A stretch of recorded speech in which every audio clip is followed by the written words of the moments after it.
Welcome to this week in the world of wrestling. Welcome to TWitWoW, the best wrestling podcast made for wrestling fans, by wrestling fans, on the web today. And if you said it along with me, go on Teespring, buy the shirt. I'm John, that's my cohort and commentary Ashton, and this is our Monday Night Raw review. This Raw was the fallout from the Money in the Bank pay-per-view just last night. And I've got to say, if I could sum this up in a soundbite, it would be Raw is Rivalries. It really seemed like a lot of rivalries were highlighted on this show. The really deeply written and complex rivalries really seem to be the highlights of the show. And I liked a lot of what this Raw did here as we head now to the next pay-per-view, that being Battleground. Ashton, what'd you think of it? You know, I gotta tell you, man, this Raw wasn't that bad. It obviously had its ups and downs, as does every Raw, but the ups were pretty good, and the bads, I can't really remember any particular that I thought were absolutely horrible, so it couldn't have been that bad, right? I completely agree with you, and on that note, let's get right into our first segment, Heat of the Night, where admittedly I do have one nitpick. I did not like how Carl Anderson was booked against John Cena tonight. See, now we're going to have a discussion. All right, what did you think about it? I think he wasn't trying. Well, I would retort that he wasn't trying probably because he never even got an opening to try. No, I'm saying he was basically just, he was the bait, John. He wasn't trying to do anything. He wasn't trying to be competitive. He wasn't trying to beat John Cena. His goal, his role in this match was to get John Cena to attempt a pin as quickly as possible so AJ and Gallows could attack. And you know what? I guess they don't even need to explicitly say that that was the plan, but I mean, knowing that you got it, hopefully other people interpreted it that way, because I mean, you and I know how good Carl Anderson actually is, and I was really looking forward to him and John Cena at least having like a 10-minute match. I wasn't looking for a barn burner straight out of the gate, but, you know, just a little something to whet all of our appetites, because we know how great Carl Anderson can be in singles. But you know what? I liked your reasoning about it, so that's all I'm going to say about it. Do you have any heats tonight? I don't think so, no. All right, then. Well, then let us get right into our Monday Night Raw review, and we open up with your new WWE World Heavyweight Champion, and in the words of Heelbook, Dean fucking Ambrose. He comes out with the championship, huge pop from the crowd. We get the "You Deserve It" chants, because Dean is just that beloved as a babyface. And I'm just going to say to start, Ashton, I mean, between this and the ending segment, which I know we'll get to later, I'm already really digging Dean as a babyface champion. I really liked what he did tonight. In fact, I'll go as far as to say that I think he was the star of the show, which he should be as the freaking world champion. What did you think about what Dean did here in the opening segment? Yeah, man, I love his promos. That's the thing with WWE is you can afford to have a champion that isn't the best in-ring worker in the world, but if you have a champion that can't talk, it's awful. And we've experienced that with Roman for the last however many months. But exactly. Dean can cut a promo, and not just a promo, but a really good promo. And you know what's funny, Ashton, is that this is very formulaic and by the numbers, right? 9 times out of 10, we're always going to open Raw with a promo. And yet, Dean has such an energy and a vitality to him, especially coming off of the biggest night of his life, that it does feel fresh. I felt engaged. I'm telling you, again, between this and the closing segment, Dean has a believability to him in his words. He has a conviction about him that is going to really make me enjoy his title reign, permitting that it actually gets time to breathe. So, you know, what he said here was pretty much that, you know, he's busted his ass, he kept his nose to the grindstone, and this championship, and he holds up the WWE World Heavyweight title, is what kept him going. And he just talks about, like, what it meant to be world champion, but then Roman's music hits, and Ashton, when you want to talk about a chorus of boos, good God, Phoenix was loud tonight. Yeah, they really, really hated his face. And I don't blame them. He's awful, so more power to you. I mean, Roman seemed very on edge during this because he comes out He wants to say congratulations, but the crowd is just heckling him, booing him hard, and he says, "Hey, look, I'm serious. This is my boy, and I want to congratulate him." Almost like he's like frustrated with the crowd. And then Roman goes to make another point, and the crowd is just raining on him. You can't wrestle. See, now that was dumb. I think that was stupid.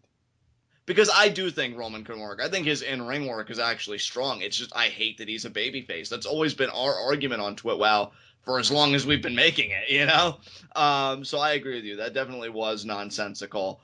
And Roman even thought so because he said, all those people saying I can't wrestle, dudes, just sip your beer and shut the hell up. And that, got more boos. And I'm like, well, this is a very hostile Roman, which again, I guess you could also defend even if you want to keep him babyface because he just came off of one of the worst nights of his life, didn't walk out with the world title. And Roman, I guess, is trying to buddy up to Dean, and he's like, oh, you got to tell me, how did it feel cashing in on Seth? And Dean, I thought he was going to play along. They were really going to chum it up. Instead, he turns around and he says, I would have cashed in on you too, bro. And there's just like this moment of tension. And Ashton, I want to ask you, because maybe it was just me that picked up on this. I'm really happy to see that now that Dean's champion, this isn't going to be like a go-along to get-along kind of Ambrose. He's still going to be a babyface, but battle lines have been drawn everywhere. Yeah. And we really saw him aggressing upon Roman Reigns, never unnecessarily, just him really staking his territory as the champion. What do you think about this disposition being exhibited by Dean Ambrose? It seems consistent with the character that he's been exhibiting for the last couple months. He just doesn't seem to care. Yeah, and I think it's that kind of attitude that honestly is going to make him so much fun as a champion. If the Dean Ambrose we got tonight is the Dean Ambrose that's really going to, what this title reign is going to be predicated upon, I'm excited because this was great stuff from him tonight. I feel like all this time of him being mishandled as a babyface and then the recent rehabilitation of the character with the wins and the Jericho program and then promos like this, I'm ready to get back in the saddle with Dean Ambrose. And I'm not trying to sound like a bandwagon jumper. I've always liked the guy. You've always liked the guy. But I'm talking about like a full investment, like, okay, this can work. And then right when Dean says, I would have cashed in on you too, bro, Seth comes out. And he's just like, no. Not how this works. I beat you, referring to Roman, fair and square last night. And then this guy, Dean Ambrose, he stole it from me. So I'm first. You go to the back of the line, which the crowd lapped that up like a cat. Well, it makes all the sense in the world, doesn't it? Because Seth beat Roman, but then Dean beat Seth. So Seth would seem to have priority since he was the most recent champion to get beat. Yeah. And, that's kind of the point that Seth's making. And the great thing, too, dude, and I love that they did this at Money in the Bank, too, now that we can really kind of unpack the pay-per-view, too. Because all anybody remembered about Seth before Money in the Bank is, the authority helped him every turn, chicken shit champion, this and that. And now all anybody will or should really be able to talk about is he beat Roman Reigns clean. Yep. And that is such a great leg to stand on when you're talking about. And I even tweeted last night that I thought that Seth beating Roman clean was a bigger deal than Dean being champion because, like, Roman has been built up as this unstoppable Cena-esque obstacle, and Seth Rollins on his first televised match back from his injury beats Roman clean. That's huge. And that's the consensus you and I came to last night when we were kind of in the afterglow of the Money in the Bank pay-per-view and we're kind of winding down. Yep. And that's the consensus that we reached. And the consensus that was reached here in this segment, the decision that was rendered, Shane comes out to a nice pop. Phoenix is a great crowd. I thought virtually all night. Maybe they had their dips, but I thought they were great. And he says, well, this is how we're going to settle it. You both have legitimate claims to a rematch. It's going to be Seth Rollins versus Roman Reigns. Again, winner faces Dean Ambrose at Battleground. I really got to commend WWE. Actually, I almost have to wonder if Rosen to Joseph from Lucha Underground, if they're just kind of sneaking in and making sure us fans get the Shield storyline we deserve, because they really seem to be handling this well thus far. I don't think they've really fumbled the ball, so to speak. What do you think? Yeah. It's funny, too, because even, like, during Raw tonight when we were seeing, like, the video packages and stuff, I was just thinking, man, Seth versus Dean, even though obviously the WWE didn't intend for it to be this, like, long-form story, is one of the best long-form stories in WWE history, I think. Oh, yeah. Oh, yeah, because you're talking like, and especially it's funny at the Money in the Bank pay-per-view, because you think last year, Yeah. Dean and Seth literally wrestled like over the championship, on top of a ladder, and Dean lost his grip on it. And the year before that, Seth, I mean, with the help of Kane, but again, he's the architect, so he had to think he was behind the whole thing intellectually, screwed Dean out of the Money in the Bank briefcase. And then last night, you have Dean cashing in on Seth. So even the Money in the Bank pay-per-view alone, it's told a great narrative. But then when you take the whole stock of everything, Yeah. it's a brilliant piece of storytelling. So brilliant. I'm wondering if WWE didn't outsource this storyline to someone else, really good.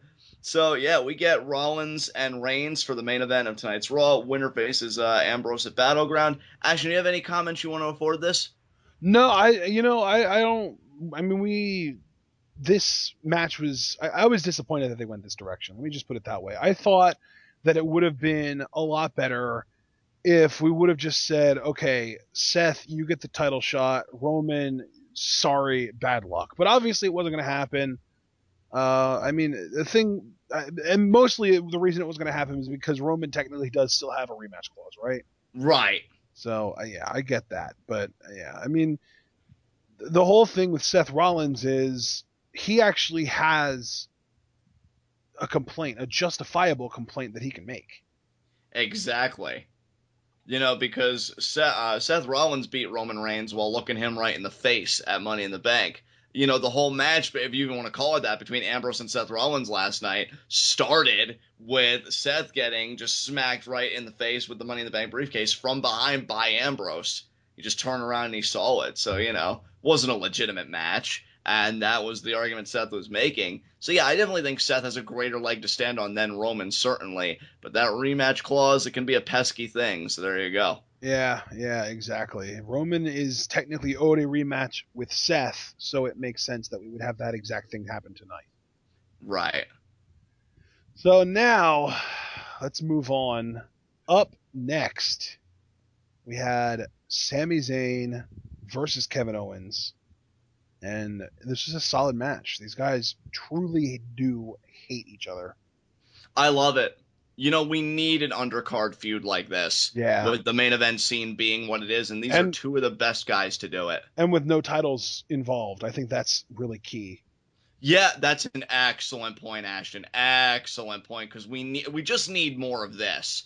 Yeah. I think Sami and Owens, this whole feud, should serve as a template for how certain undercard feuds could be handled in the future. I mean, not shot by any means, but just a good general feel. You have guys, even if the motivation is just pure hatred for how, their lives ended up and their friendship ended up, that's good enough. I thought the booking of the match was so smart. I mean, KO fandom aside, if we're looking at this objectively, it was the perfect way to book it. They went back and forth. They killed each other. Zayn caught Owens. He caught him in a victory roll, which actually got the victory, so aptly named maneuver there. And Kevin Owens, pissed about it, seems like he's going to do serious harm to Sami. Sami evades it. He's able to stuff the attempt at the powerbomb. He continues, clobbering on Kevin Owens. They take the fight to the back. And honestly, I'm going to say it, I enjoyed this backstage skirmish more than the infamous one between Brock Lesnar and The Undertaker. Because, I mean, Sami went as far as to, climb on this stuff and jump on Owens just to get to him. It's palpable, it's believable, and it's a great freaking story. And I hope the blow-off is still at SummerSlam. But I'll tell you what, given the intensity of this segment, Battleground may very well be a stip match. And I just don't know what kind of stipulation they do. But these guys will make it work no matter what it is. I'm loving the story. It's absolutely wonderful. And it keeps Sami's babyface momentum hot, keeps Kevin Owens great as a heel. It's just really beneficial to both guys. Yeah, man. I love this freaking beatdown that we had after the match. I really did think that in the beatdown specifically, Kevin did look stronger than Sami, but I like that Sami kind of got his moment reversing the powerbomb that Kevin wanted to do to him off the freaking ramp and then kind of getting the mount punches going on. I thought that was pretty cool. Kevin Owens might have gotten the better of Sami, but what I liked about that is, one, Sami won the match, which is why this all started in the first place. And secondly, even when he got the better, it's like that person that, and I don't mean this to denigrate Sami, but like that person that's too stupid to quit. They're stubborn, they're resilient, they gotta have a pound of flesh of the person they hate, and Sami kept coming after Kevin. I mean, great babyface booking to me.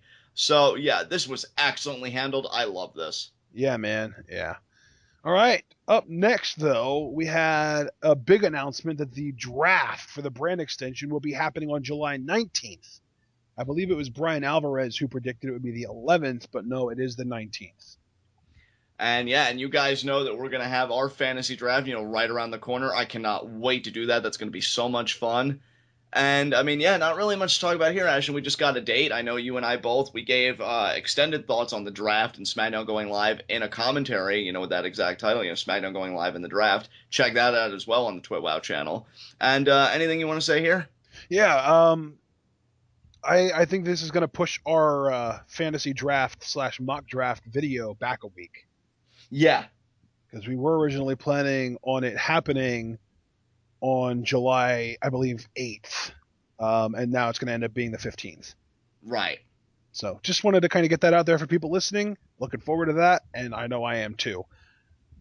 John Laurinaitis. Oh, God. John, you know what? I've been talking a lot tonight. Why don't you take this?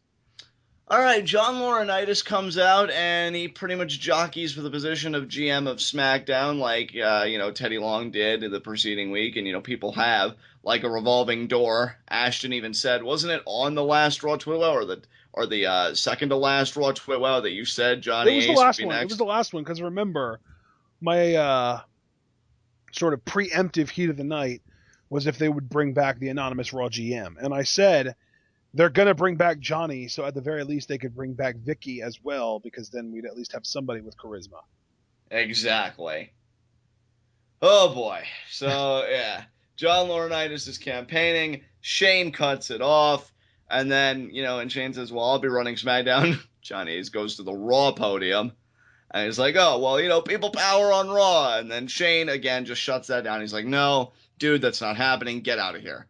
And, he really hypes up the new era. Like, whoever leads SmackDown, it's going to, be the voice of the, care about the people, care about the new talent, all that stuff. So he gets Johnny Ace out of there. And right as that happens, Enzo and Cass, the realest guys now on the main roster, their music hits.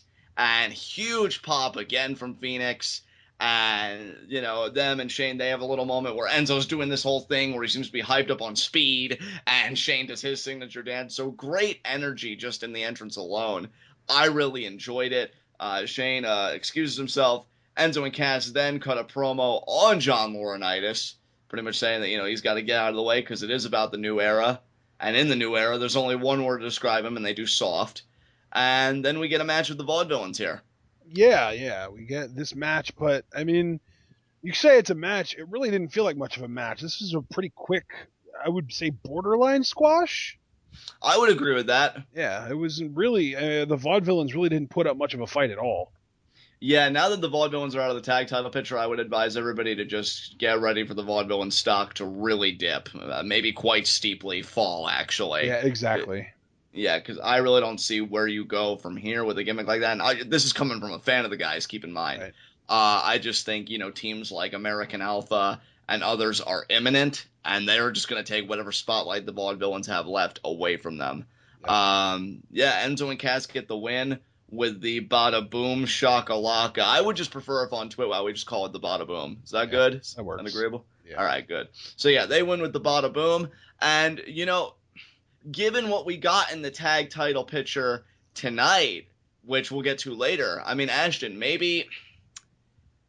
I'm not saying it is going to happen, but I do think then we have to keep our minds a little bit open to maybe New Day versus Enzo and Cass at SummerSlam, like the two big mega babyface teams squaring off on a Big Four pay-per-view. I mean, I don't know about that after tonight. I mean, I don't know about that after tonight, but depending on if tonight is just like a one-off, like a one pay-per-view kind of program, maybe then, because, I mean, the guys that we thought, or I really should say I thought, because I don't know, were you with me on that? That, Gallows and Anderson would really be on that? I think everybody thought that. I'd like it a lot, but I don't know for sure if it'll actually happen.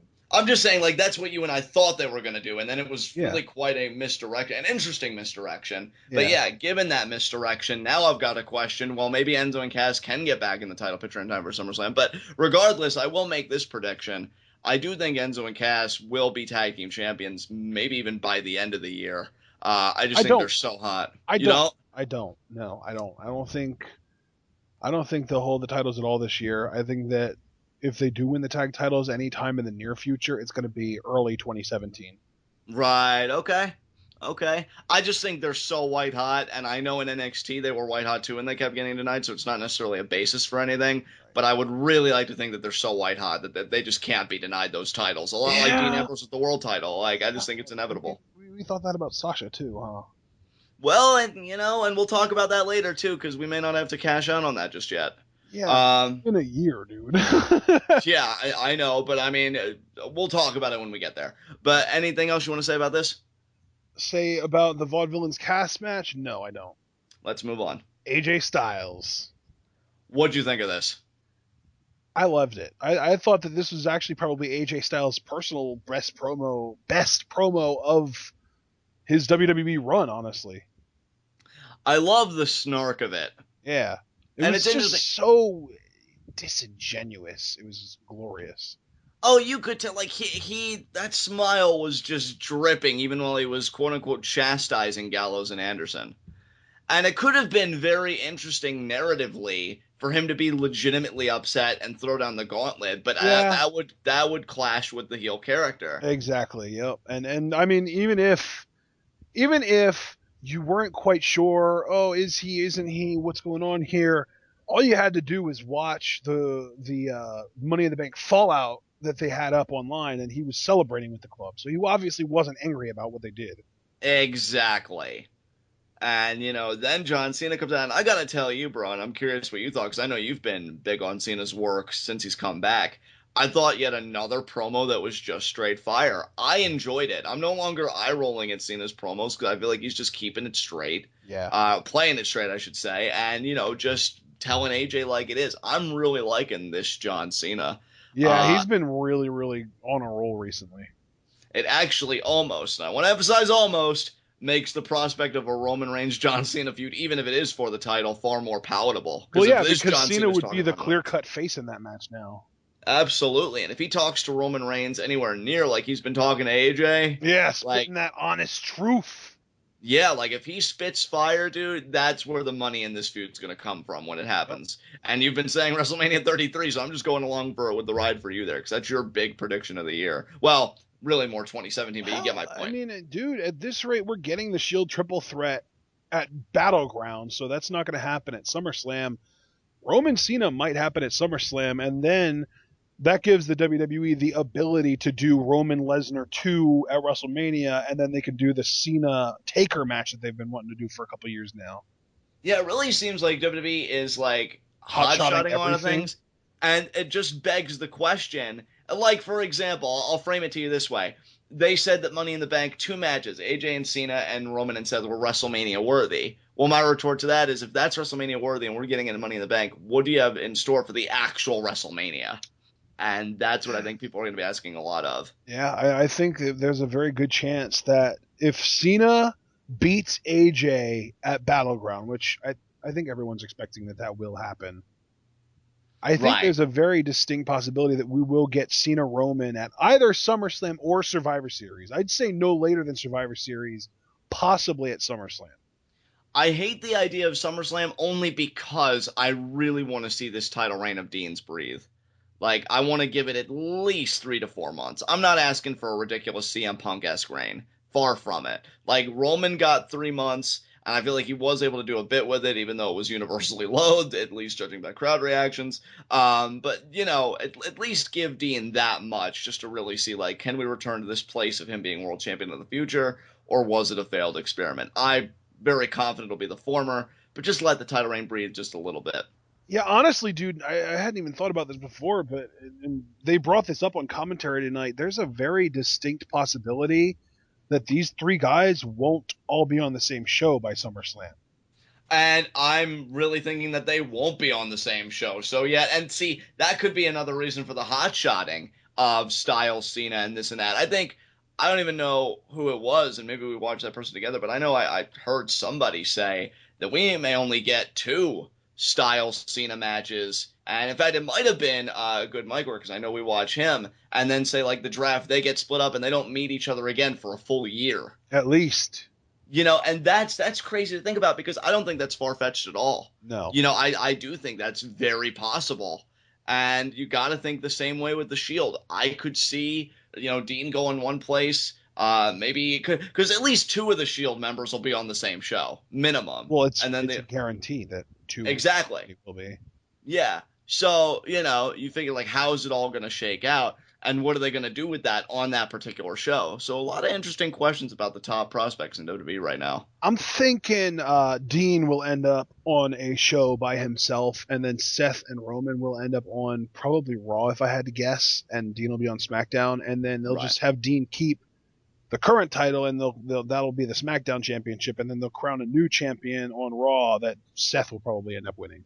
If you're formally predicting that, that would seem to indicate, because Battleground – actually, no, Battleground's after the draft, isn't it? Because it's July 24th, I think, is Battleground. No, wait. Yes, you are correct, yes. So that's after the draft. Interesting. What do you mean? Well, because the draft's July 19th, right? Yeah. So, yeah, Battleground would be after the draft. Yeah, I'm saying, though, like, obviously Battleground's main event is going to happen regardless of what the results of the draft are. Right, I'm just curious now, like, what implications that'll have for the card, like, who's going to win, who's going to lose, all that stuff. I'm fully committed to Dean keeping it. I'm a bit uneasy about that. Well, but of course, we always do preview predictions. I'll have it all figured out by then, but for now, yeah, man, very interesting times. But all right, yeah.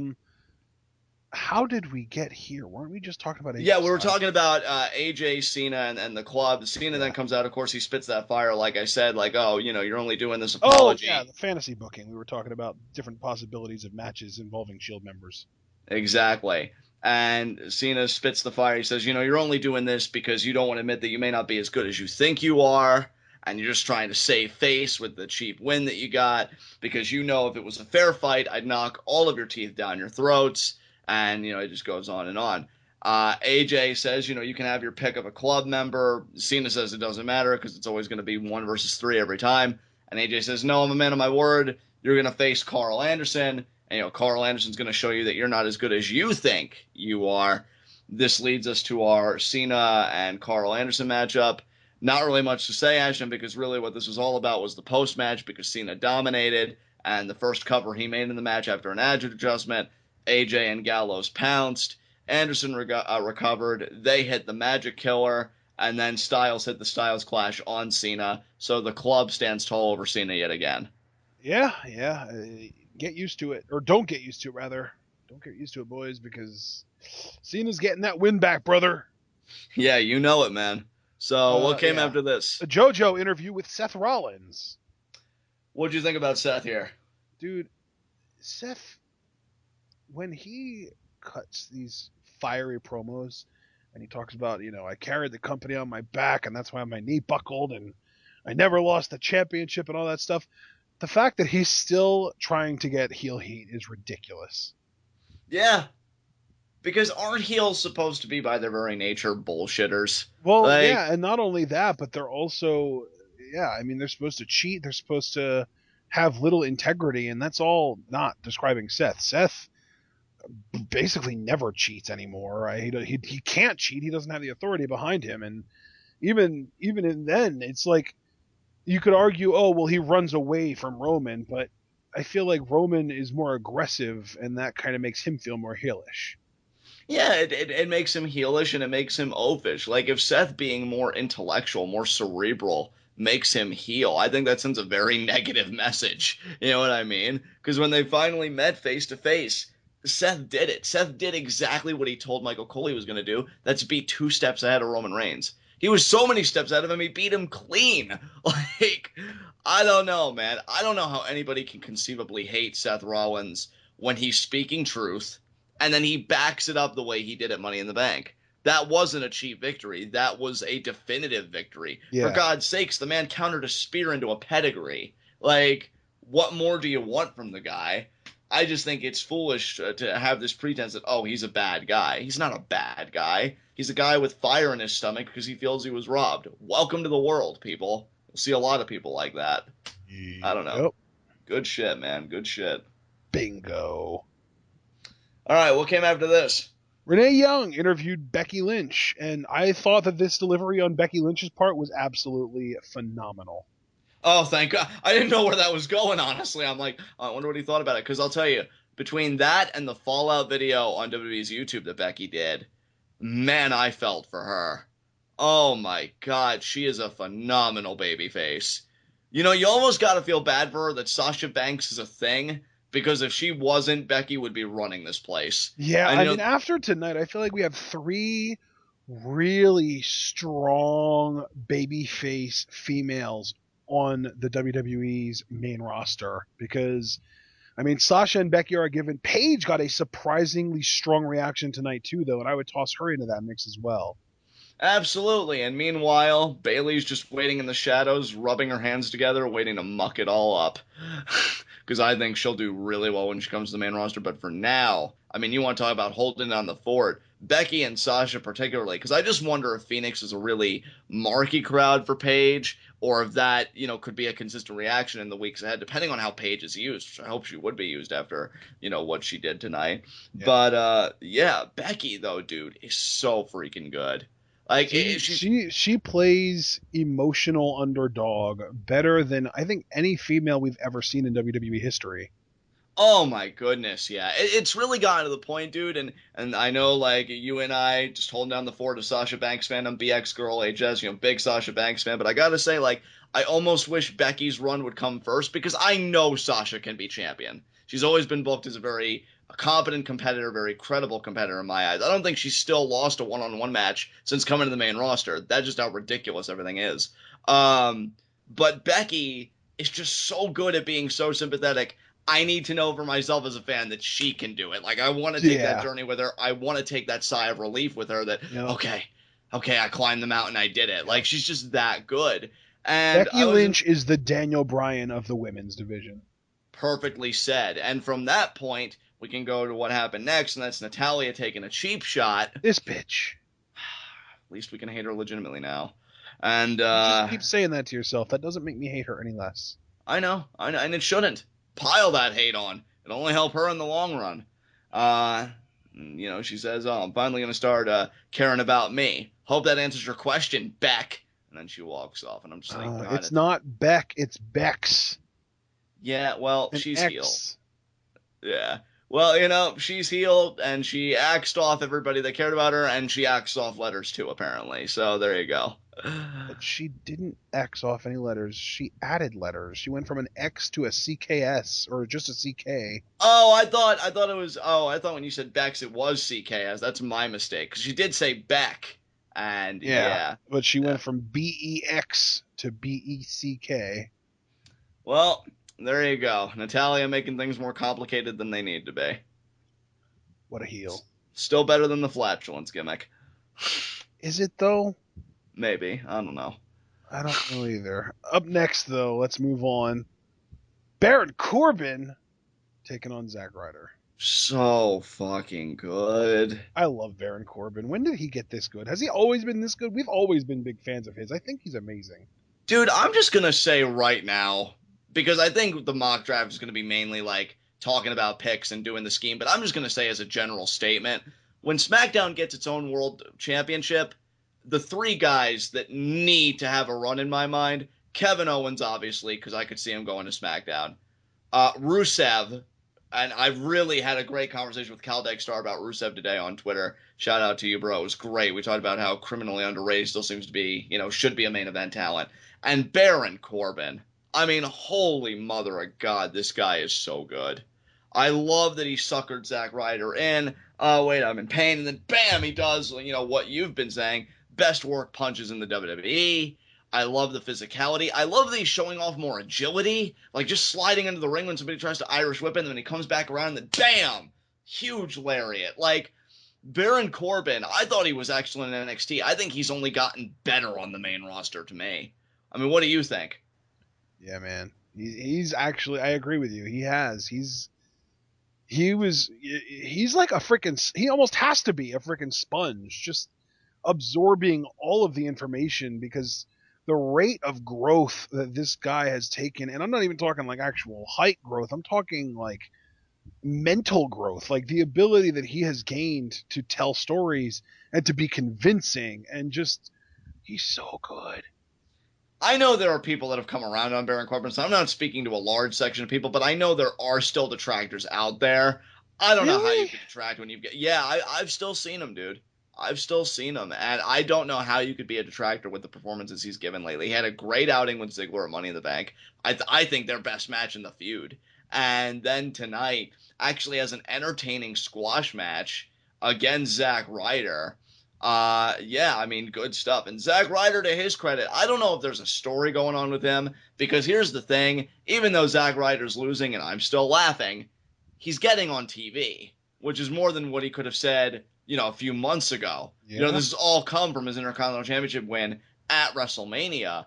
And I don't know if there's an end game here. I'm hoping, because see, part of me worries, and I can't believe that I'm talking sincerely about Zack Ryder here, but part of me worries that they may do a heel turn with him out of his frustration for losing and just losing the Intercontinental title and just not really getting it together.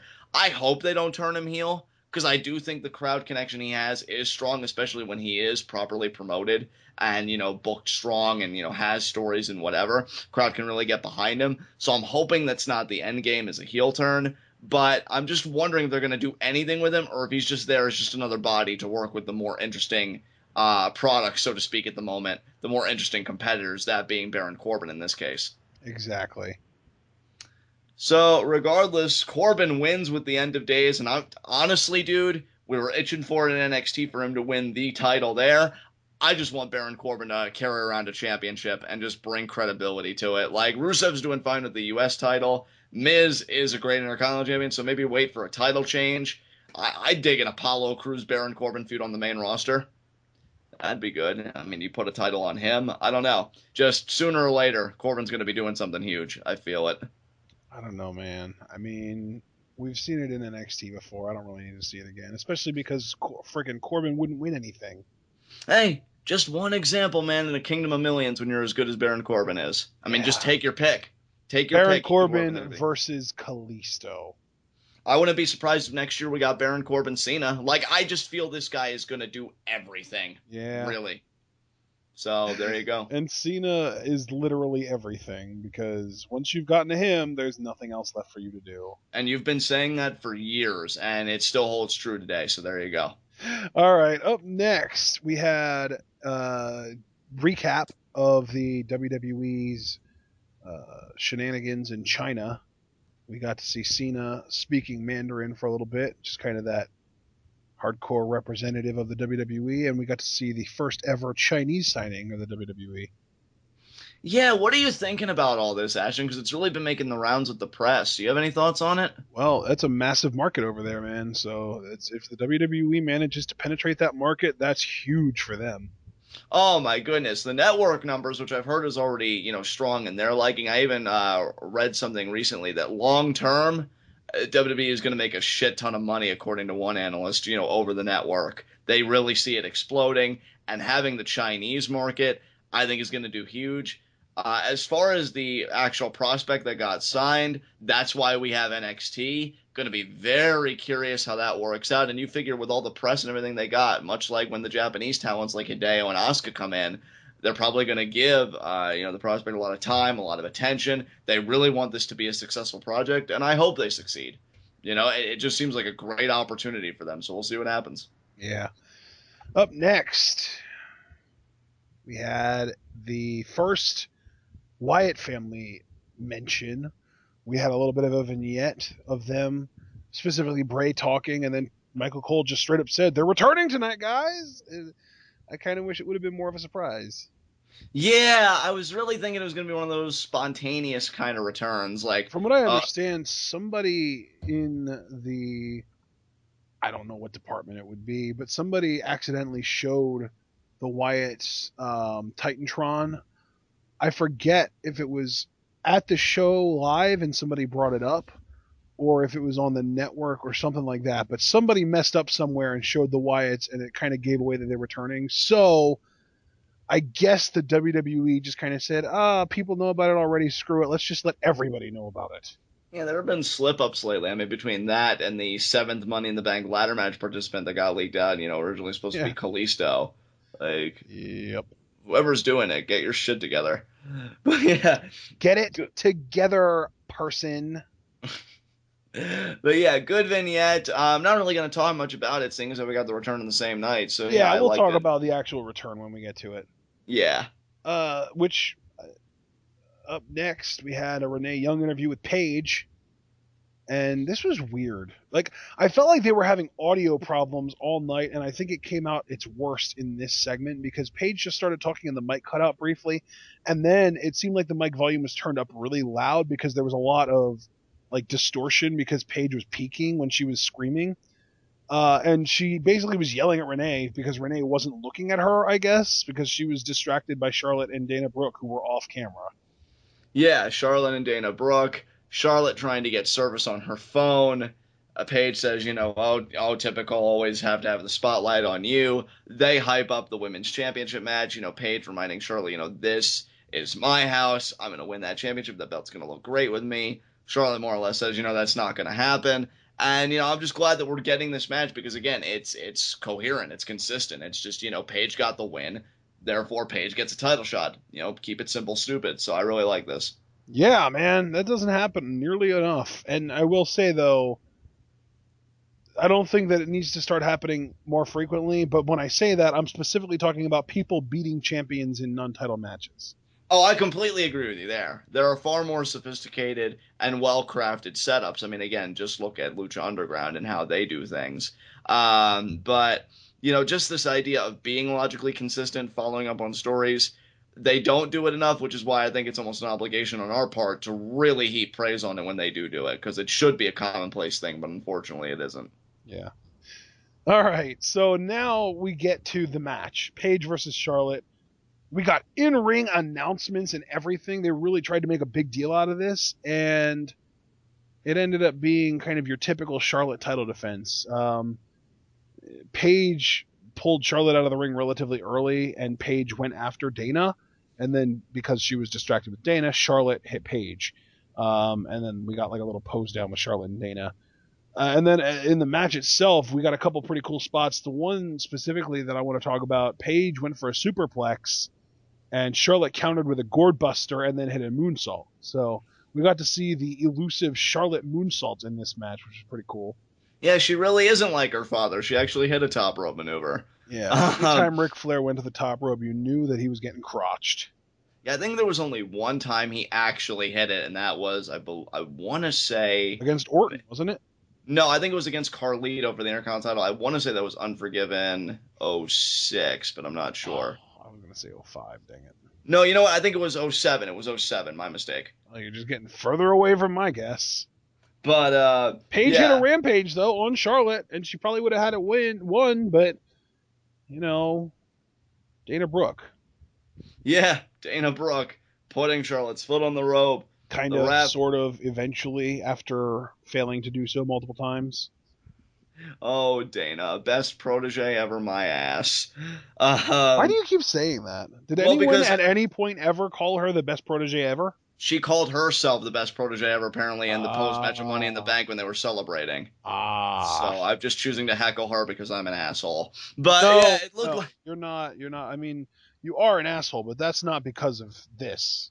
That's the nicest thing you've ever said to me. But I actually thought the ref was going to throw the match out the way it was looking. But no, he's just waving off. He's like, no, it was only 2. Because I thought he saw Dana do it. Or like he knew he put 2 and 2 together. But no, he did. He did clearly see Dana do it because she was basically like hugging Charlotte's leg and the rope together when he looked at her. Yeah, the whole thing was awkward. It was. But I mean, even if he would have seen her and disqualified Charlotte, she still keeps the title, so who cares? That is true. I didn't know if they had intentions of keeping Paige in the title picture or what. I mean, clearly it seems like they didn't, given that Charlotte only a few moments later would hit natural selection and pin Paige. Good to see that they're building that maneuver. I was just going to say that. Yeah, it's good to see that come back. Yeah, definitely. So then, after the match, they're celebrating, but then Sasha comes out. What did you think about this return, bro? Did you feel like they handled it well? What did you think? I thought they handled it pretty well. I mean, when Dana was charging after Sasha knocked her the hell out.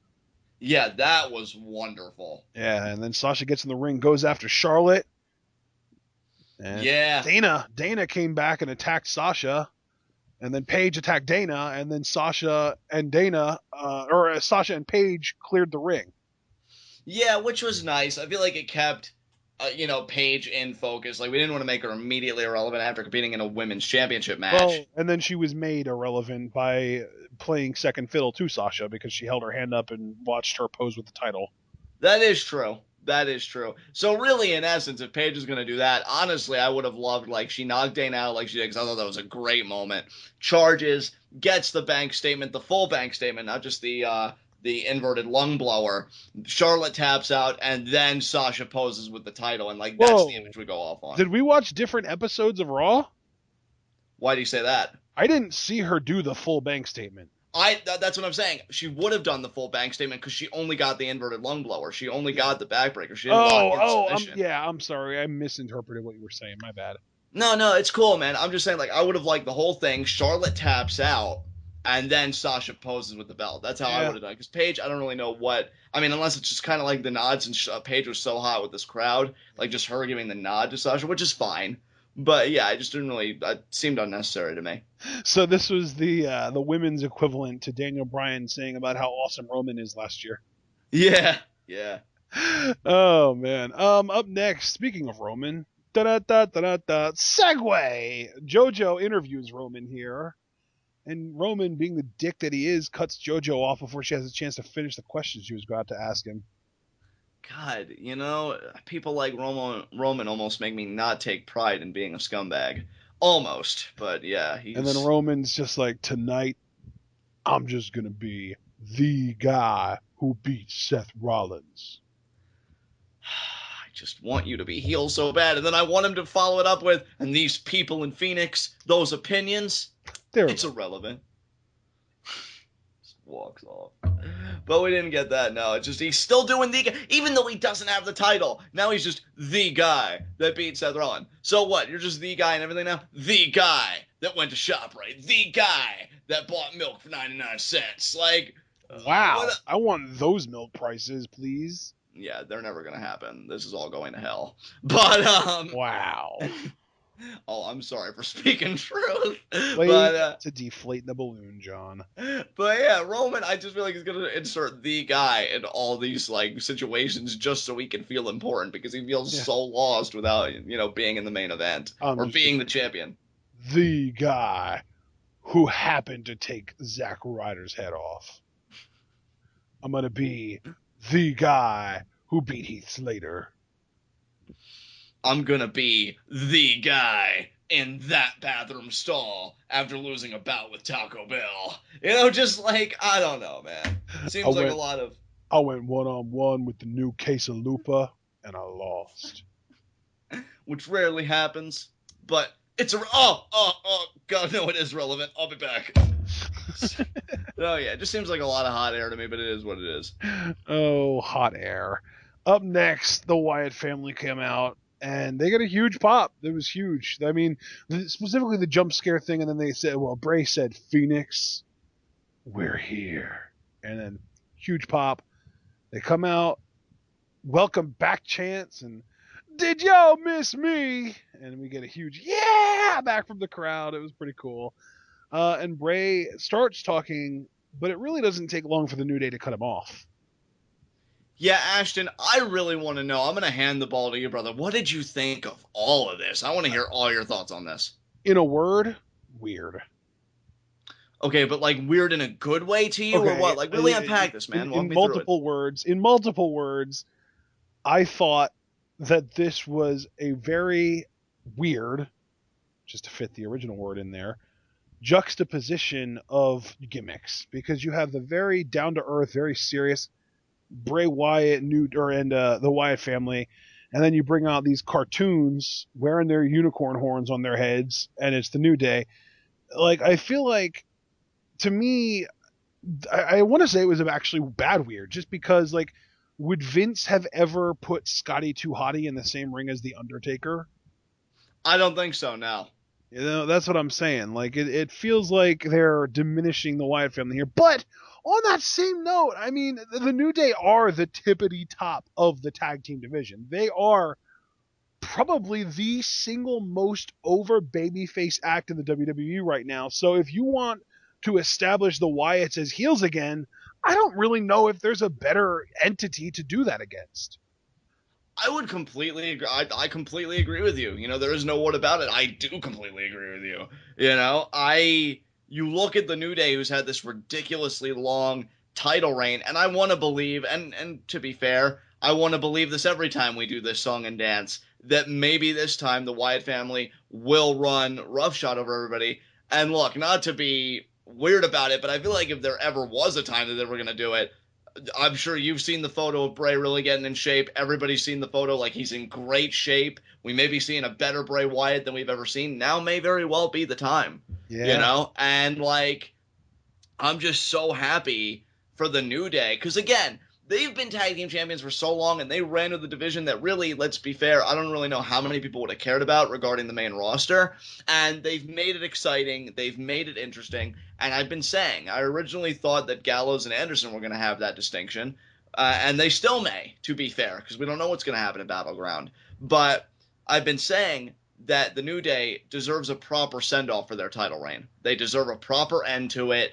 And if that comes at the hands of the Wyatt family, I wish it was Luke Harper and Braun Strowman. I miss Harper. That is one thing I will say. I don't know about you, bro, but Harper's absence was definitely evident to me in that return. I was happy to see Bray back and everybody, but man, I'm just like, Luke, we miss you, man. I mean, did you notice it?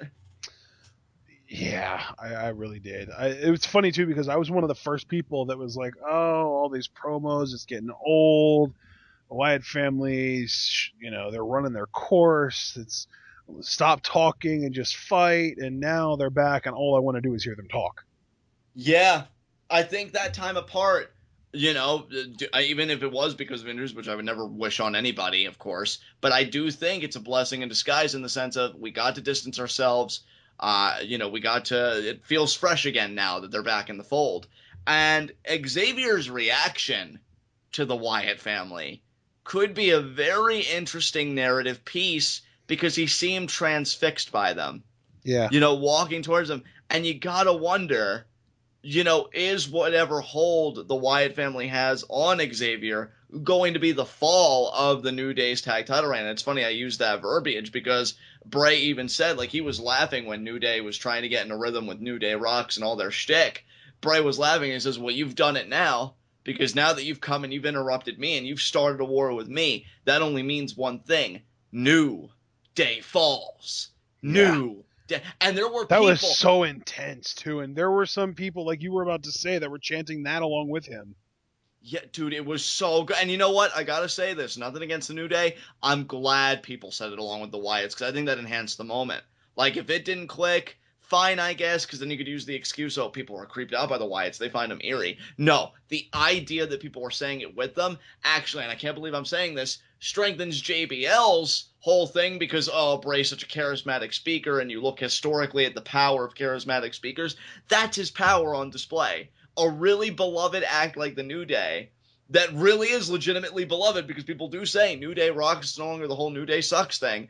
We're actually saying New Day falls. And I'm curious, like, if that's going to grow. If maybe people are like, okay, New Day's had their run. We really love the Wyatts. Let's see what happens here. Dude, I'm a fan of this story already. Let's do it. Yeah, same here, man. I really hope that they go somewhere with this. You and me both, man. We'll see. All right. Up next, however,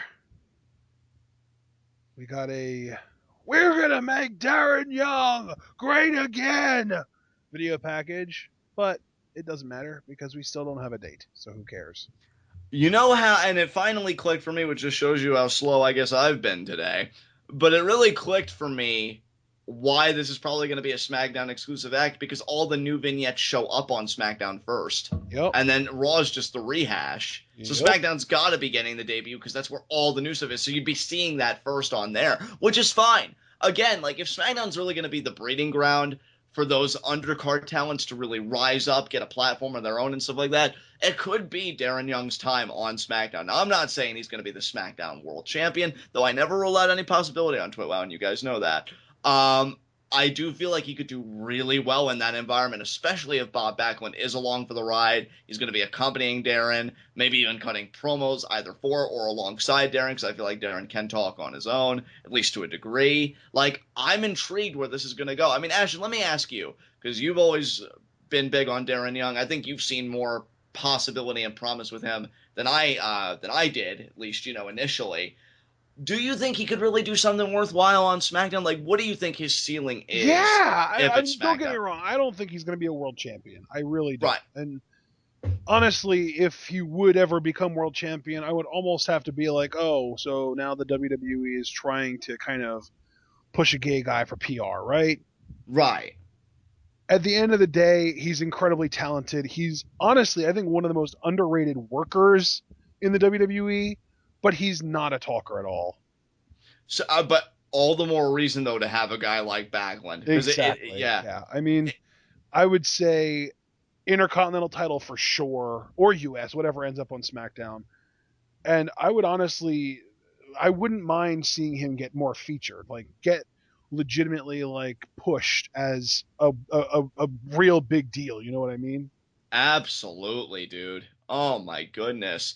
And that's the thing, like, again, initially when we're talking like Nexus and then the split and this and that, guys like Justin Gabriel and Darren Young, you always kind of had a vision, or you're like, no, these guys are good, just, give them the chance. And me, like, I was probably bigger on Justin because that one match he had with John Cena, I'm like, okay, we're really cooking with something. Darren, I was like, the funniest thing he did, with was get RKO'd by Orton, which was preceded by him doing a promo where I'm the missing link, not the weak link, to Wade Barrett. But this stuff he's doing with Backlund, man, like, I'm embracing it. I want to see where it goes. And depending on what mid-card title SmackDown gets, Darren could be a solid mechanic, really running with that mid-card title and having a worthwhile reign. We're both in agreement he may never be world champion, but this is a guy where I feel like he's a guy that can really run with a mid-card title, and I also think he's a guy that could get those upset victories that put him in spots. Like, for example, if we were still doing Elimination Chamber, maybe he'd win a Battle Royal and be that upset participant, kind of like Santino was a few years ago, except less comical. Like, that's just the kind of role I see Darren Young in, and I'm just excited to see him take it, hopefully.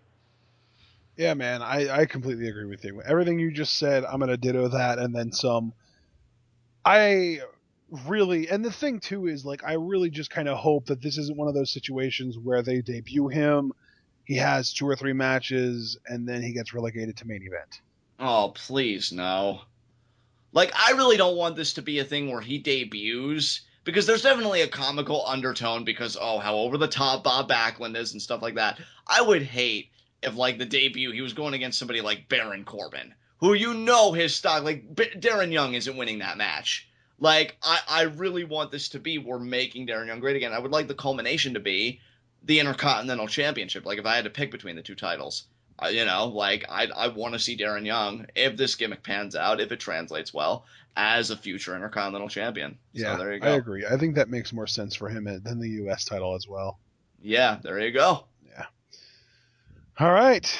Up next was a rather interesting segment that I'm going to actually make a lot more interesting with a little, news announcement that we don't usually do here, but I'm going to do now because I can. Lana introduces Rusev. And it's weird kind of structurally because normally you'd expect somebody else to come out for the match, but we cut to the back and we see Renee Young interviewing Titus O'Neil. We find out that Titus was granted a rematch with Rusev tonight, and Titus says tonight it's about, and then he proceeds to say a bunch of things that tonight doesn't have anything to do with. And he finishes his promo with, "Don't you ever disrespect me or my family." And yeah, he's pissed, and he's ready to kill Rusev. Yeah, pissed because Rusev told the truth. Dude, every time you do that, I have a giggle fest. Oh, so good. Titus, you're a failure, and you should apologize to your children. John, you keep saying it wrong. He's not a failure. He's a loser. Well, you do it better, so I'm not even going to try. But yeah, failure is always my go-to word for people I absolutely loathe. Titus, even if you don't want to do an impression, you can still just call him the word that Rusev used. He's a loser, man. Well, he's everything. I hate Titus. I mean, I'm not going to make any apology. He's a loser. He's a failure. He's a waste of space. Apologize to your children for sucking so much and then try and suck less. But you'll probably fail at that too. There's the rant that you got out of me because you kept telling me over and over, just call him a loser. You're a fucking loser, Titus. Apologize to the world for existing, you piece of shit. There you go. Worth it. All right. Continue. What were we going to say next? What was I going to say next? Well, yeah, we got this big beatdown and stuff. And, yeah, Titus beat Rusev up a lot. And Rusev ran away. Dude, Rusev deserves so much better than this. Well, the crowd thought so, too. The crowd was actually chanting Rusev. You know what? Good. Good. Because I'm telling you, dude, like, I know, again, we gave our thoughts in depth about the brand split and this and that, which, again, everybody check out that commentary. But when I think about the good that it can do, I think about talents like Rusev. Because this shit's ridiculous. Like... Well, I have good news for you, John. What's that? I'm guessing it'll be on Raw, but I don't know for sure what... Yeah, actually, I know it'll be on Raw. The night after Battleground. Yeah. Kurt Angle's going to be back in WWE. Oh my god, so you think they're going to do it? You think they're going to do Kurt Angle Rusev potentially for the US title? Probably. Oh my god, finally an opponent worthy of Rusev's time. I don't know for sure if they'll go into the Rusev program immediately, but I do know that Kurt Angle will be returning on Raw following Battleground.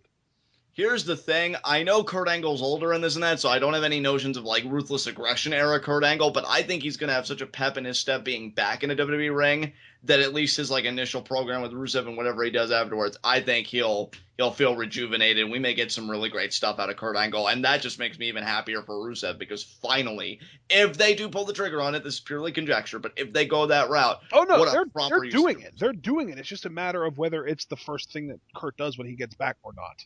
Right. Yeah. I mean, it's just a proper usage of Rusev because it's a joke. I honestly think it's beneath Rusev's abilities. And this is the more sincere, relaxed, informed opinion of Titus rather than that tirade I went on a few moments earlier. But yeah, I just feel like Rusev's so much better than this dude. Like I said, I had a Twitter conversation with Caltag Star today, and we both agreed. Like, honestly, Caltag Star, and I'm sure he'll appreciate being quoted or at least paraphrased, he said in a bar fight, he would rather face Lesnar than Rusev. That's how intimidating he found Rusev. Wow. That he would take Lesnar over Rusev. Like, that's the perception, at least some people. And I know Caltech Star is one man, so it's a very small sample. But that's a perception that I guess Rusev kind of exudes. He deserves so much better than this. Yeah. And I'm not going to stop saying it until he gets it. So there you go. So there you go, guys. Kurt Angle. And by the way, I'm not going to even try to attempt to take credit for breaking that story. All credit goes to the Angry Mark from Under the Mat Radio. He broke it on the Way Too Real podcast tonight. Sweet. Shout out to those guys. Awesome stuff. Yeah. At Razor Cabrone, at, oh crap, I think it's Tech. Yeah, it's Tech_UTMR. That's the official Under the Mat Radio Twitter. I don't think the Angry Mark actually has a Twitter. Actually, I'm pretty sure he doesn't. Right. He's a mysterious man. He tries to keep himself away from all this social media crap. There you go. That's my kind of guy right there. Yeah, he doesn't care about social media. All he cares about is making money and breaking news. The Brock Lesnar of media. All right, guys. So after this whole Rusev thing, we got an update from The Miz on the set of the Marine 5. This was great. His assistant dude from the last thing came up and wanted to give him his dinner, and he just slapped it, and half of it ended up on the assistant dude, and he was screaming at him that he wanted quail because he eats quail protein, and that's why I look like this and you look like that. And then Maurice fires him, and of course he goes, during his little tirade, he goes on about how can't anybody on this entire crew do anything right, and then the camera pans over to the entire cafeteria full of the crew. You know, first of all, I love this. This is so good. I miss him on TV, man. Second of all, I have just a minute criticism of commentary, mainly because maybe I'm not seeing the rationale and I'm in the wrong, which I know you'd be more than willing to kind of guide me, be like, no, John, this is how it really is. Yeah, but I doubt it. Commentary, beg pardon? I said, yeah, but I doubt that's the case. Commentary seemed to infer that, Miz and Maurice could be split up during the draft, but how is that even possible given that Maurice isn't even a competitor? Like, she's the man's wife. Yeah, that's... Well... Am I wrong? I guess... Well, the thing is, though, commentators could get split up during the draft, so I guess it's not exclusively in-ring talent, it's just whoever's contracted. Oh my god, the draft's evil. That's evil, man. I hope the New Day could be split up by this. Yeah, but I'm used to that, though. Like, I've conditioned myself to that possibility. I've already said I feel like the Dudleys are going to be split up. Miz and Maurice... Are you at all familiar with the Vince Googling Twitter? No. Oh my god. You're going to love this. So there is a Twitter account. It's a novelty account called Vince Googling. Vince McMahon Googling. It's at Vince Googling. And it's like a parody account that's supposed to show what Vince McMahon is Googling at any given time. Oh my god. And the one that was posted 5 hours ago was July 19 draft, list of talent in WWE that are couples, best friends, lives I can fuck with. That's so quintessentially Vince, too. Right? The one right before that was, when will LeBron wear a goddamn Roman Reigns big dog shirt? Because it had the two pictures, the one where he's wearing an Ultimate Warrior shirt, one where he's wearing an Undertaker shirt, and Vince is angry that he's wearing old guys and not Roman. Yeah, well, LeBron ain't going to be buying that shirt because he's a grown-ass man, which is way beyond Roman's demo, so... Exactly. Oh my god. There's some gold on, like, one of the most recent ones is, what is a podcast? And given the bitter views I have about Vince being so old and in the way, that account seems right up my alley. And here's the pinned tweet on the page from June 5th. Have I signed all of the white people from New Japan? Oh my god. It's amazing. That wins. Honestly, it's probably even better than Angry Vince, which was an amazing account when it was around. I don't know if it still is. Dude, that wins all right. Like, that's it. That's it. But bringing it back, though, I really hope Miz and Maurice don't get split up. Because it's not that I don't think Miz can carry his own without her, because I do think he can. She just enhances the gimmick so much. I almost feel like she's just become, like, a part of the gimmick, you know? Like, he'd almost be lacking without her by his side. He'd still do well, but I would feel that absence. And I just really hope they don't get separated, so... Yeah. Before we move on, I just want to say one more Vince Googling tweet. Okay. You ready for this? I'm ready. My body's ready. Am I a certified G bona fide stud? Oh my god. Of course! That's so, like, of course Vince would Google that. Given that little segment he had with John Cena when he was wearing the do-rag, like, that's all my mind goes to, and I'm scarred all over again now, but in the best possible way. Is it normal for a son to forget to call on Father's Day for 7 straight years?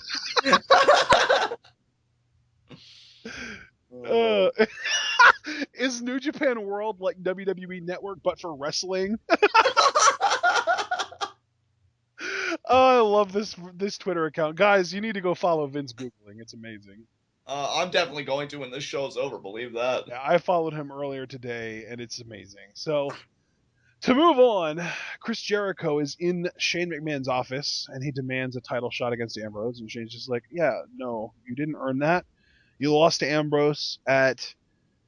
I keep forgetting the name Extreme of it. Rules. Payback? Oh, it was Extreme Rules. Yeah, you lost to Ambrose at Extreme Rules. You lost Money in the Bank last night. And then Jericho, of course, quips back with, I beat him on SmackDown 2 weeks ago.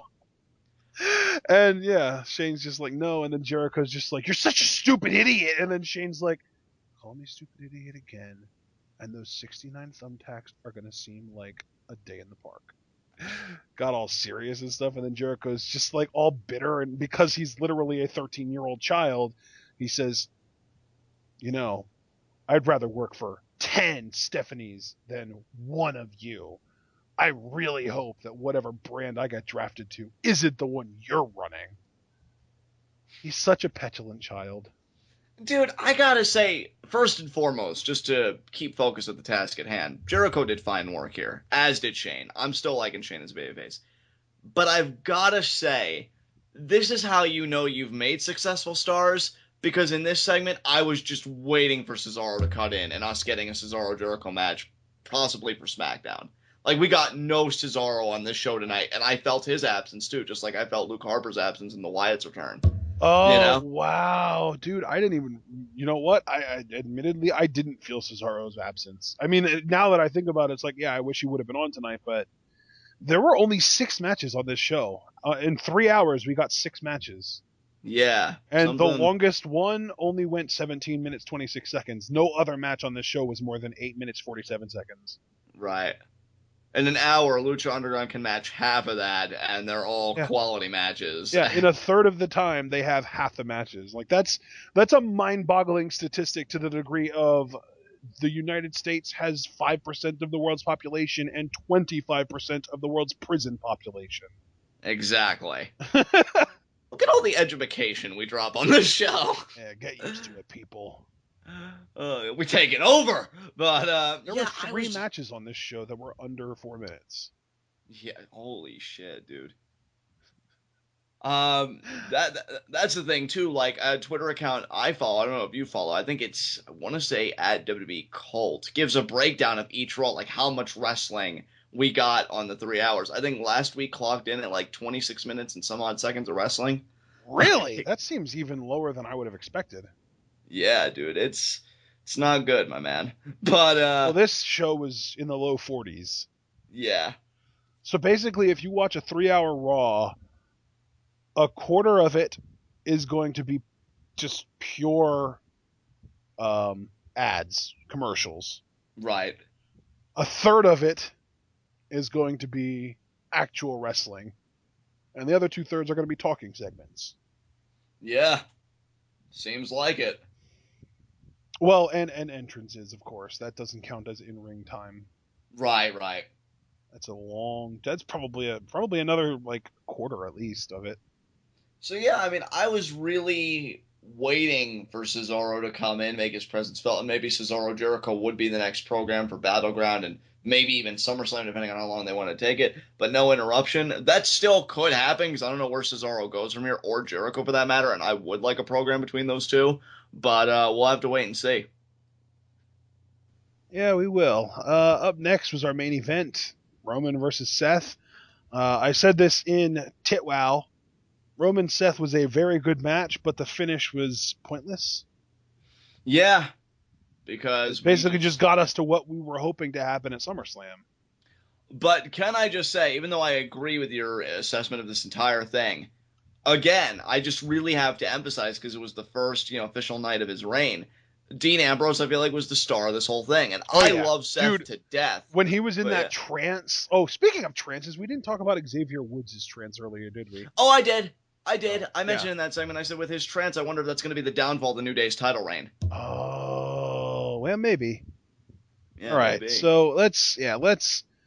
All right, so the trance that I'm referring to with Dean Ambrose, when he got in the zone and he was standing in front of the commentary booth with the headset still on, and he was talking about how these guys... They've been my brothers for 2 years, and now all they want to do is take my championship away from me. Something that I've been working for 2 years. Like, and you even heard Michael Cole was trying to ask him a question, and he just kept going. He didn't care. He was in this trance, and he was going to cut this promo, and it was excellent. Dude, I fucking loved it. Like, just to refresh everybody, because I'm sure I mentioned this exact thing on a past TWitWoW podcast, but I'm thinking that would be like in the ancient archives at this point. One of my favorite promos from a champion actually comes from Harley Race when he was NWA champion. Wow. And he was so believable, looked right at the camera, and he's talking about how you're just going to have to kill me to take this championship, and this championship goes to the best of the best, and you got to be a tough guy to, like, really selling, like, you have this championship, you have life itself in your hands, you have the world itself in your hands, it's everything, right? That's the vibe I got from Dean doing this, because it's like, holy shit, this guy has been fighting for 2 years, and it's like coming upon an oasis in the desert, and you've got all these other people trying to monopolize the water, and you're just ready to fight a motherfucker. Yeah, this promo that he basically was cutting while he was in this trance, standing in front of the announce table, was a contender for promo of the year, and it was just offhand, sitting on commentary, or supposed to be sitting on commentary, just, like...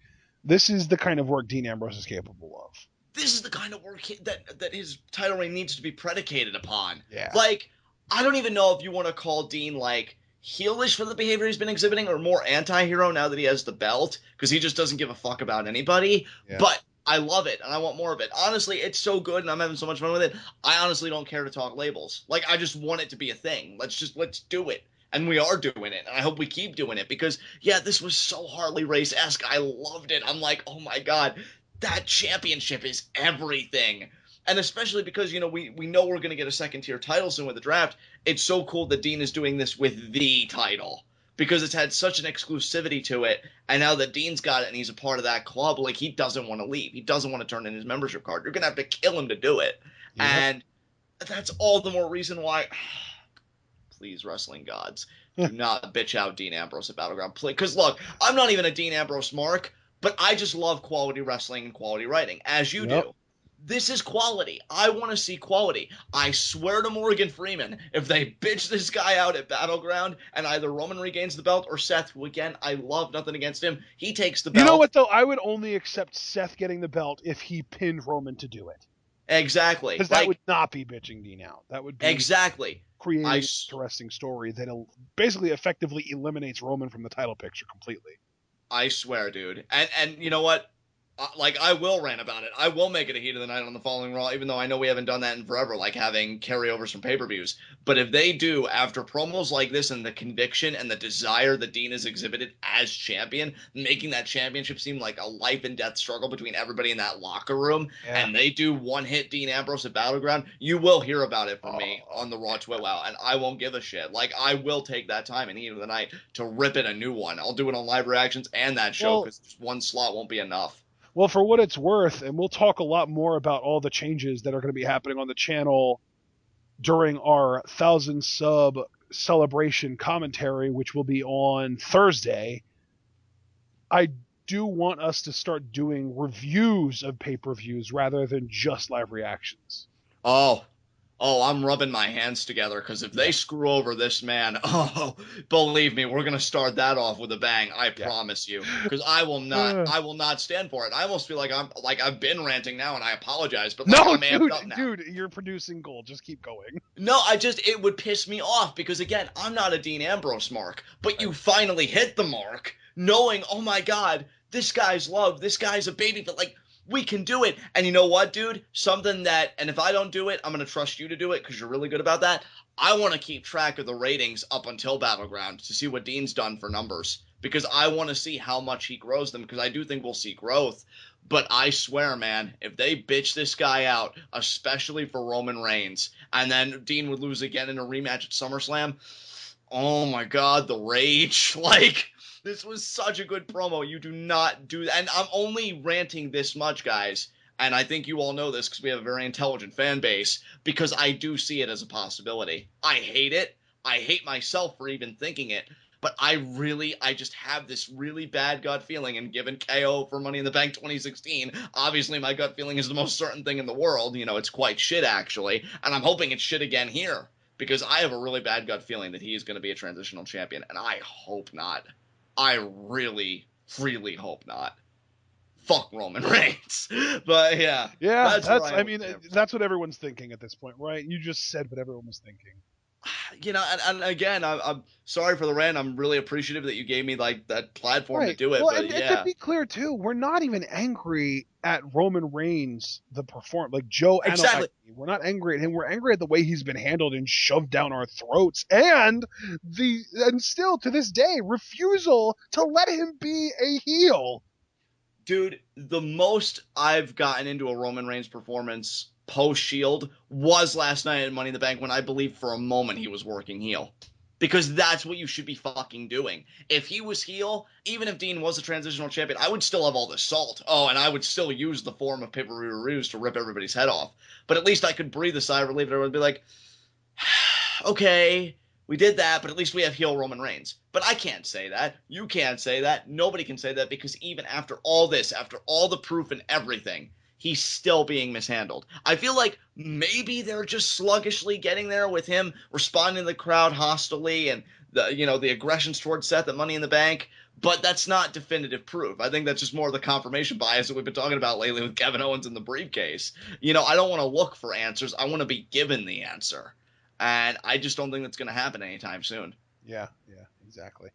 Dude, do you have anything you want to say about this, though? Because I talk so much. No, I'm so glad that you took control of that, dude. I'm ready to finish the Raw review segment and move on. All right, dude. Well, then that's it. Let's move on to high spots and low shots. Yeah. Okay, what do I do here? My low shot. You spend so much time thinking about what you were just saying that you forgot to think about your high spots and low shots. You know what? My low shot's Paige because she had a championship match tonight and she didn't get it done. So, yeah, she lost, so she's my low shot. That's understandable, man. That is understandable. I think my low shot's going to be Titus O'Neil just because I don't know how much longer he's going to be around so that I can actually say this. So I'm just going to keep saying it. I'm so proud of you. I don't even care if he got the upper hand on Rusev. He's still awful. And he's still, like, Rusev is an anti-American heel, and Phoenix was cheering for him tonight against Titus. Titus is bad. Because I want to believe, and I think they kind of proved it, tonight, at least in my book, that Phoenix recognizes talent. Thank you, Phoenix. Thank you, because Rusev, again, is so much better than this. Fuck you, Titus. You're a loser. There! I did it! I finally did it, at least partially. So now, thank you for the golf clap. That feels so earned. Just gotta compose myself. The high spot, easily Dean Ambrose. Like, I was so curious how the first night of his reign was going to be handled, how he was going to handle himself. He was a fucking star tonight. And I'm so glad, Ashton, I got to give kudos to you for singling out the trance promo on commentary, because that was freaking gold. And then the attack when he laid out both Roman Reigns and Seth Rollins, and I actually preferred how he laid out Seth Rollins, because Seth thought, I'll just pick up Dean's scraps, and Dean was like, nope. And he does it to Seth too.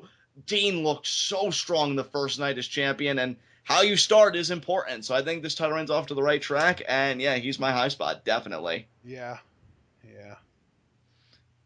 Who's your high spot? Unless you want to share this one. Baron Corbin. Nice, dude. He impressed me so much tonight, and he destroyed Zack Ryder just like he should have. I really hope he gets into some kind of title picture sometime soon. Oh, dude, you and me both. Somebody needs to beat one of the two current heel champions for Corbin to get a shot, though. Yeah, and that's just it. Unless they would want to put Corbin in like a multi-man mix and a babyface would win that way, and then just keep Corbin in the mix. Yeah. After that. But yeah, dude, I totally agree with you. Corbin, it's amazing that he's only gotten better. Can I say, like, even though they're completely different as far as look goes, just as far as the role that they're playing, Corbin reminds me so much of Ryback right now. Yeah, dude. Just this big, intimidating killer character. And I was the same way with Ryback when he was getting his initial babyface run. I felt like you couldn't push him hard enough. I felt like the year that he debuted, and I think he debuted within a week after WrestleMania. I don't remember if it was on Raw or SmackDown. But I felt like that year, that summer, he should have won a Money in the Bank briefcase. Right. Like, that's how much I wanted them to give Ryback the full green light, rocket strapped to your back push. And now I'm kind of getting to that point with Baron Corbin. Like, why? This guy has dominated everyone you put him against, including Dolph Ziggler, who is a former multi-time world champ. Why is he not in the main event picture? Dude, that's why I'm saying when you look at talents like Rusev, and for the topic of conversation here, like Baron Corbin, yeah. I hope with SmackDown, you give Corbin the freaking ball. Give him a run. Give him whatever world title you're going to conjure up and have him go on a heel reign. He can do it. I'm coming out right now and saying, and you and I have been saying it for a while. We've been, I think, kind of leading the charge a little bit. I believe in Baron Corbin. Yeah. I know you, what you just got done saying, I know you sure as fuck believe in Baron Corbin. I want WWE to believe in Baron Corbin. Give that man a freaking run. Yep. For God's sakes, he is so good. You know what? I'm so glad you were like, no, screw you. You can keep. I even forget already. I'm so excited about Corbin. Oh, Dean Ambrose. Dean Ambrose. You're like, no, I'm not going to take Dean Ambrose. I'm going to put the spotlight on Corbin because this guy deserves so much shine. He deserves the world, and I hope SmackDown gives it to him. If he goes there. He may not, but if he does, well, man. We're doing our official predictions for the draft as well as a fantasy draft on our mock draft video. But I'm going to spoil something ahead of time. I think Corbin and Ambrose are both going to end up on SmackDown, so that feud might actually end up happening. Dude, that'd be so good. I think SmackDown is really going to be the home of great heels. I think Owens is going to end up there. I think Well, maybe Rollins will end up on Raw, but again, he's probably a better babyface than a heel anyway. I think that Corbin is going to end up on SmackDown. It just, with the whole Mark Henry run that he had in 2011, I just really love the idea of having a heel-heavy SmackDown. Yes, dude. I mean, AJ Styles is a heel, and he's basically guaranteed to be on SmackDown. Like, he's going to be the face of SmackDown, I think. Oh, he may even be their inaugural champion, when they make the new belt and whatever. I mean, I'm predicting Dean to be on SmackDown, so he'd still have the title by then. That's true. But if it wouldn't go that way, right. I think whatever belt they do in whatever format, probably a tournament, I think AJ hypothetically would win that tournament. Honestly, dude, they could have a scenario at Battleground where Seth pins Roman, and then since Dean never lost the belt, they could just give him the SmackDown title. That's true. Yeah, I mean, again, draft raises many interesting questions. I know, dude, it's 3 weeks away, and everything's going to change. I'm amped up. I'm ready. I mean, just these, maybe 3 weeks is hyperbole. It's technically closer to 4 weeks away, but still, I'm excited, man. I'm excited too, dude. This is the excitement. Like, again, I feel like such a little kid again, because, like, when I was younger, the draft, oh man, the memories. Yeah. Or forget when John Cena got drafted to Raw. Wasn't that John Cena got? Yeah. Oh, okay. I'm thinking of another instance, but yeah, you're right. You're thinking about when John Cena got drafted to SmackDown, and then by the end of the night, he was drafted back to Raw. That's cold feet if I've ever seen him. Wasn't there Triple H got drafted to SmackDown, and then a huge trade went down that brought him right back to Raw? Yeah, I think Raw gave up like Booker T and the Dudley Boys just for Triple H. Nice to know who you felt was expendable, Eric. Oh, as if Triple H didn't bury Booker T enough already. Jim Ross on his blog, he reminisced about the draft, particularly the one where he got drafted, and he threw like a huge piss fit about it because he did not want to be on SmackDown at all. And they didn't tell him about it. Exactly. Yeah. Surprise, motherfucker! Sorry. No, dude, I love it that you do that. I just always try and make it appropriately timed. I don't want it to be abused, so I know I'm probably using up the rope. Perfect. All right, but yeah, I mean, just thinking about the draft, and you mentioned the Mark Henry world title run.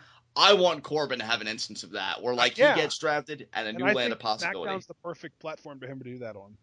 Oh my God, could Corbin finally be on the cusp of being a star? I really hope so, dude. He's been around for so long already, and he's never won a title before. He deserves something. I know, dude. I know, and I feel like you and I are just the only ones. Like, I know people again have come around, but you and I from day one have just really been preaching that gospel. Oh man, I hope Corbin gets a good rub on SmackDown. I hope. But that is then. Right now, we did high spots, low shots. Let's move on to Raw request. Yeah. You know what? My Raw request. Everything you've done with Dean and the Shield for the most part.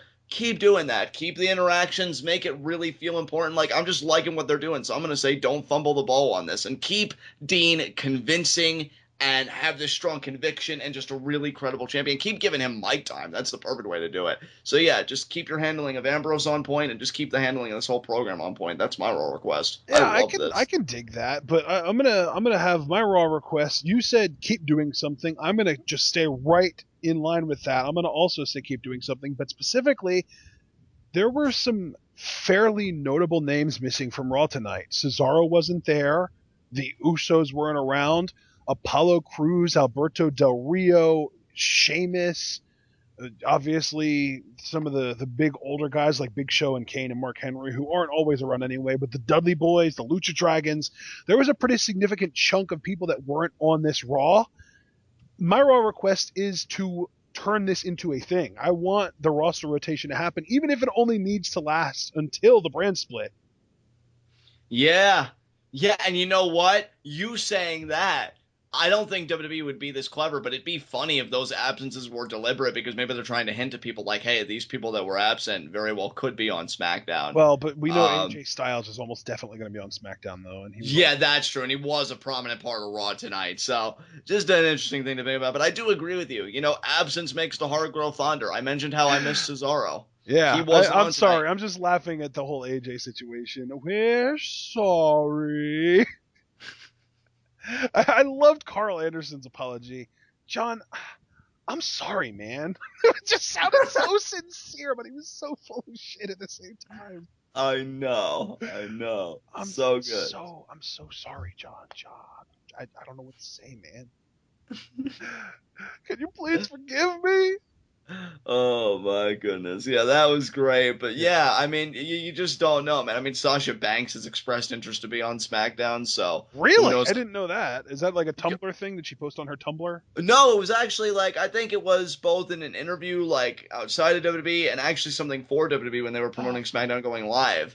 I'm looking at And the WWE roster. Did you know that the reason Luke Harper's out is because he has a torn ACL? yes, Didn't yes, and know he that. can't get That back soon enough. sucks. I know, dude. I know. Wow. Speaking of Ryback, I wonder where he's been. But yeah, I mean, like I was saying, absence makes the heart grow fonder. The next time I see Cesaro, I was already a member of the Cesaro section, but now I'm going to be really enthused and really eager because I'm going to be like, yay, Cesaro! Oh, He's freaking you know good. who else we didn't see tonight? Who? Breezango and the Golden Truth. Yeah, probably because they're making sure they don't have melanoma, and as far as Golden Truth, well, they are melanoma, so keep them the hell away. That was Well, yeah, what you said about the Raw request, we got your Raw request. You want them to do kind of like a quasi, like, roster rotation, even if it's only for 4 weeks. amazing. So what? Just keep it going, man. You don't have to have everybody on every show. But now, I think that it's one of those things where the undercard guys are going to rotate. But of course, we're still going to have Roman and Dean and Seth and Bray and Cena and AJ on every single show, and that's the big thing that I want them to start rotating more. Right, right. Well, with that established, that only leaves one segment: 30-second hot seat. Seat. What do you got? What do you mean? Well, what's your question? Oh, well, I'm going to make this one really easy for you, John. Oh, thank goodness. Well, I think it's easy at least. Oh boy. Hey, man, it's fine. How long is Dean Ambrose's title reign going to last, and who's going to take it off of him when he does lose it? You have 30 seconds. Your time starts now. You're making me hate myself all over again. I'm going to say minimum his title reign lasts till SummerSlam, and he's going to drop Minimum it right as back. in it's going to last until SummerSlam or later? No, just SummerSlam. I don't see a future for Dean's title reign beyond SummerSlam. Okay, so honestly. you mean at most, not at minimum. Well, yeah, that's true. At most, SummerSlam. Right. And I see him dropping it to Roman Reigns. Oh. I know. I hate myself. I really do. I want you guys to know I hate myself right now. I almost feel like I want to step out in front of traffic. I just don't trust please WWE. don't do that. Well, and you couldn't do that even if you tried. There's not any traffic here. Well, hey. You know, with my insane hiking ability, I'd find traffic.